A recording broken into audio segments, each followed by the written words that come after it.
Good morning বন্ধুরা, ফিরে এলাম আবার আরেকটা আমার নতুন ব্লগ নিয়ে। তো ভগবানকে দেখেই সকালটা শুরু করলাম।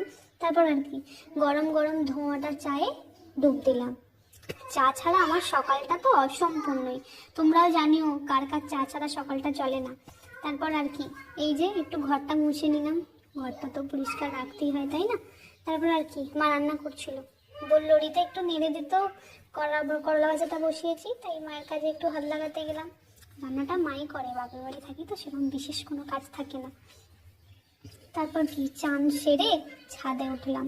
ছাদে উঠে জামা কাপড়গুলো শুকিয়ে নিয়ে এই সুন্দর ওয়েদারটাকে অনুভব করে নিলাম। এখন তো বসন্তের সময়, একটা রোম্যান্টিক টাইপের ওয়েদার থাকে, যার জন্য ওয়েদারটা ভালোই লাগে। ছাদে গিয়ে সুন্দর লাগে, হাওয়াও দেয় হালকা, রোদও বেরোয়, দুটো মিলিয়ে জাস্ট অসাম একটা ওয়েদার। ভালোই লাগে ওয়েদারটা।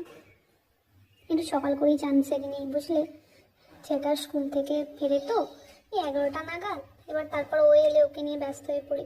চলো আর একটা জিনিস শেয়ার করি। এই আমটা না 1,00,000 টাকা নাকি কেজি। তোমরা কেউ নিলে বলো, আমি একটু বড় লোক হতে চাই যার জন্য। চলো আজকে এইটুকুই, আপাতত টাটা।